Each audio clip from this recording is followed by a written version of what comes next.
He left that place and came to his hometown, and his disciples followed him. On the Sabbath, he began to teach in the synagogue, and many who heard him were amazed and astounded. They said, "Where did this man get all this? What is this wisdom that has been given to him? What deeds of power are being done by his hands? Is not this the carpenter, the son of Mary, and brother of James, and Joseph, and Judas, and Simon? And are not his sisters here with us?" And they took offense at him. Then Jesus said to them, "Prophets are not without honor, except in their hometown, and among their own kin, and in their own house." And he could do no deed of power there, except that he laid his hands on a few sick people and cured them. Craig, we welcome the message that God has given you for us this morning.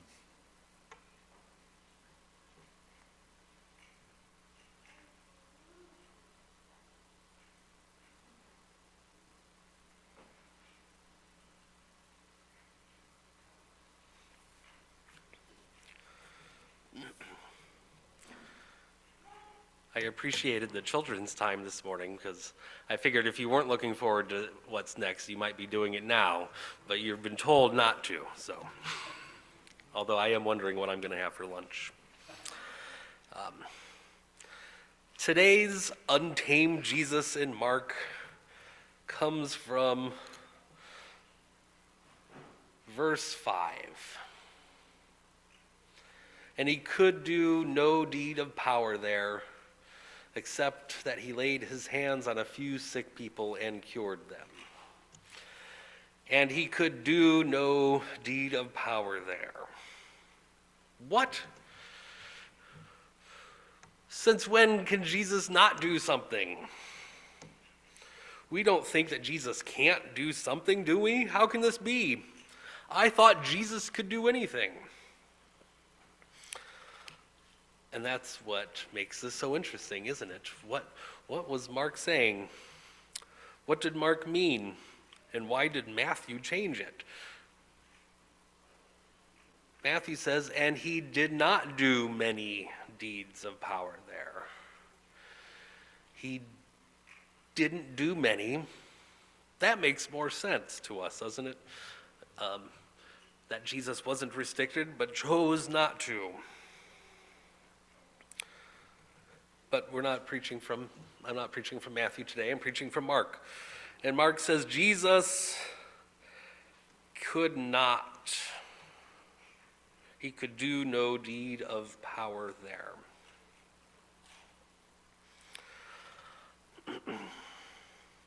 I enjoyed preparing the sermon this week because it's fun and it's not something I normally thought of, this verse. I read it and moved right along. Leading up to this point in the passage, we see some different things. Jesus is headed home. And then I pondered, what was he feeling about going home?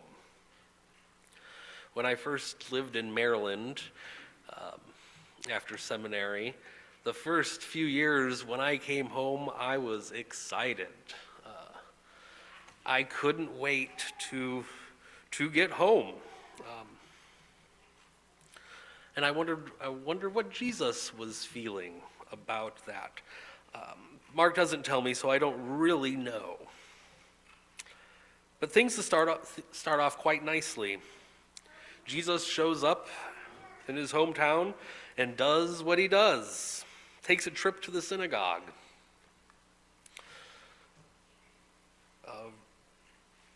On the Sabbath, he began to teach in the synagogue. And many who heard him were astounded. They said, "Where did this man get all this? What is this wisdom that has been given to him? What deeds of power are being done by his hands? Wait, I thought Jesus couldn't do any deeds of power. But they seem to recognize that Jesus had the power to do these deeds. Not a bad start. They were astounded. Okay. So they weren't expecting Jesus to be a great theological scholar. Surprise can be a good thing. And they recognize that Jesus had some wisdom. What is this wisdom that has been given to him? What are these deeds of power being done by his hands? Feels like a good start to me. And asking questions can help us make sense of circumstances, can help us to understand. And if I wasn't aware of what was in the rest of this story, I'd make the assumption that there's about to be a party. Look at Jesus, wow! He's come a long way. This is one of ours. Look at this wisdom that Jesus has. Let's celebrate the return. Years ago, I was driving through Kendallville, Indiana, and I have no idea why, and I saw a sign that said something of the sort, home of NBA player Brad Miller. That stood out to me because Brad Miller went to Purdue when I was at Purdue, not that I knew him. And my expectations or experience is that towns, especially small towns, take great pride and like to celebrate when a local kid does good, grows up to be important or famous. Jesus has come to town and was at the synagogue, and look at all this wisdom and power. Let's have a party. Let's see what's going on. How wonderful. But I have to continually remind myself that my experience in my time is not universal. Even in the same place over different time, things are perceived differently. And in the same place, the people experience things differently. So I can't really guess at how things were 2,000 years ago halfway around the world. Kendallville, a small town in Indiana, put up a sign for a person who grew up to be a good NBA player. Not a great NBA player, but a good player. Would they have still put that sign up for him if he was black and not white? I don't know. I would hope so, but I don't think we would be surprised if they didn't, unfortunately. So why didn't these people celebrate the return of Jesus? I can't quite speak to the culture because I didn't live it. And I've never been quite clear why they wouldn't. Again, I'm familiar where a small town celebrates or even exaggerates the success of locals who made it big.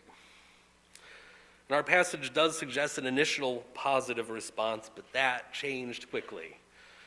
Where did this man get all this? What is this wisdom given to him?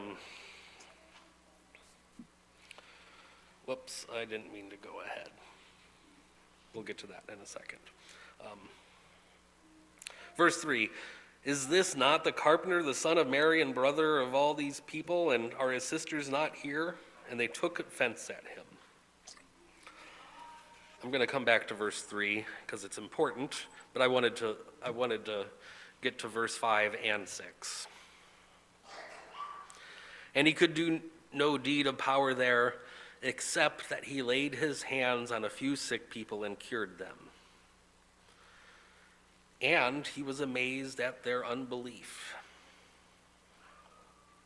It can be inferred that to the one on the receiving end of a miracle that the receiver must have faith, which people have used for centuries to manipulate and make people feel bad. If you only had more faith, or if you only had better faith, or only if you had the right faith, you wouldn't have these problems, health or physical or whatever they are. I feel gross just saying it because that's not what I feel, and I don't think that is what's being referenced here in this passage. Perhaps the problem is not a matter of whether they had enough faith, but maybe they had no faith at all. I am trusting someone who wrote in a commentary that in Mark there are 20 miracles, 15 healing miracles and 5 natural miracles. Faith is only mentioned 3 or 4 times. I'm going to do a quick reference of all the ones in the first 5 chapters of Mark. In Mark 1, there was a healing in the synagogue and faith was not mentioned. Also in 1, the healing of Peter's mother-in-law where faith was not mentioned. Healing all the sick and faith was not mentioned. Healing a leper, faith not mentioned.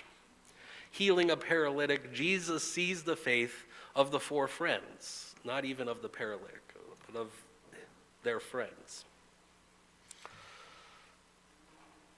In 3, healing of a withered hand, faith is not mentioned. When Jesus calms the storm, the only faith mentioned is a lack of faith by the disciples. Healing of the demonic, faith is not mentioned. Healing of Jairus' daughter, Jairus is told now to believe and have faith, not that he did beforehand. And the healing of the bleeding woman, your faith has made you well. So there's only one instance of faith being connected to Jesus' works this far in Mark. So I'm not sure where this idea of faith as a requirement of healing or miracles. But up to this point in Mark, faith was rarely connected to such things. So why is it that Jesus couldn't do works of power while in his hometown?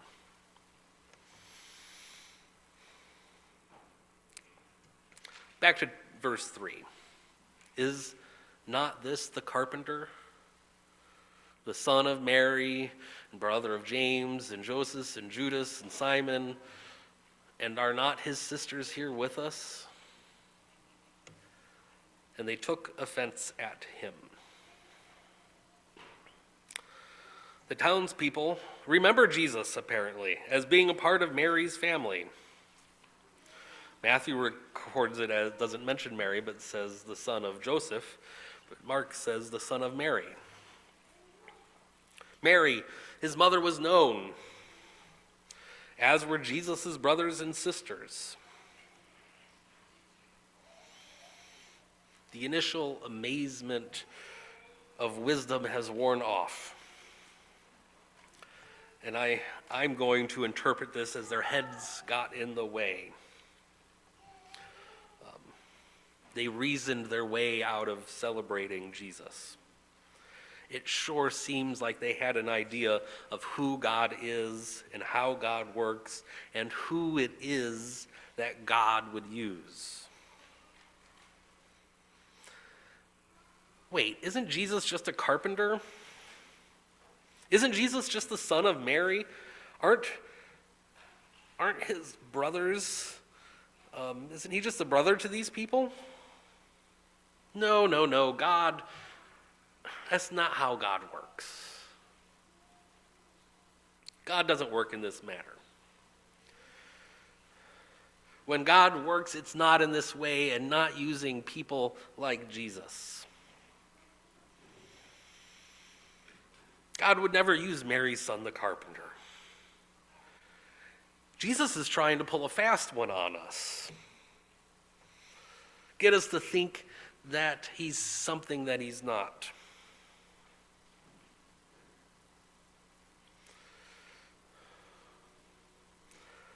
As I read it, I read as a people who have a narrow focus of God. They have expectations, they think they know God, and they are standing by those, becoming unaware to actually see what God is doing and where God is at work and who God is using.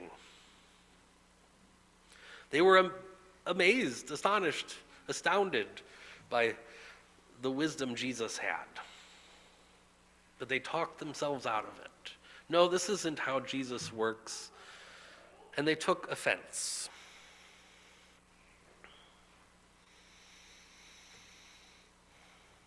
So it is with us. Do we narrowly view what it is that God can do and is doing? Do we think we have such a firm understanding of God that we can't look outside of that box to see or expect God to be?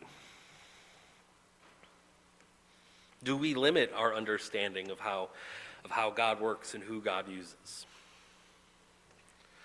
Perhaps Jesus couldn't do any deeds of power because the people took offense at him and were not coming out and mingling with him. If they took offense at Jesus in the synagogue, perhaps they all stayed away. Perhaps Jesus didn't do any deeds of power because nobody was there. Or perhaps Jesus was doing these deeds of power, but if they don't believe Jesus could do them, they don't attribute it to Jesus. Oh, what a lucky coincidence that so-and-so got healed even though Jesus was in town. It's only natural that we have certain expectations of God. But it's when we refuse to believe anything other than what we expect where there's problems. I won't read the whole story. I won't read the story from 1 Samuel 16, for it's long, but it came to my mind this week. Samuel also had an expectation of what God does and who God would use. And when God called Samuel to Jesse's, Samuel thought he knew for sure who God was choosing. But Samuel didn't hold fast to these expectations. Samuel said, okay, God, this has to be the person. And God's like, nope. And Samuel said, okay. It turned out it was the one that Samuel was sure it wouldn't be, David. But Samuel was open to what God would do and didn't take offense when God acted outside of Samuel's expectations.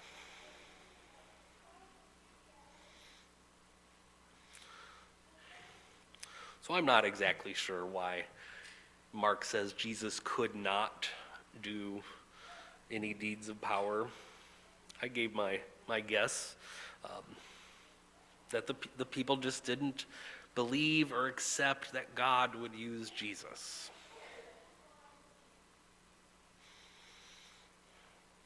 The identity of Jesus is a constant issue in Mark, where we hear the opinions of all sorts of people from the beginning. The opinions of rulers on who Jesus is, religious authorities, crowds, disciples, family members, people from Jesus' hometown. But for Mark, the question keeps coming around, who do you, the reader or listener, say that Jesus is? And if you do honor Jesus as a prophet or more than a prophet, what does that make you? God calls us to new allegiance that supersede traditional country and family values, of letting go of thoughts and ideas that we were not sure were possible, of confronting us with with the idea that God does and use someone like Mary and Mary's child and a carpenter, even when people don't expect or believe it can be true. So for us, may we not limit the power of God. May we expect it everywhere and look for it in everyone. And do not take offense at Jesus. Let us pray. Oh God, forgive us the times when we think we know you so well that we don't expect to see you at work in the many places you are at work and in the people that we don't expect that you are using. May we cast away our expectations and change them to expect you to be everywhere. And able to use everyone, that we may see your deeds of power. Amen.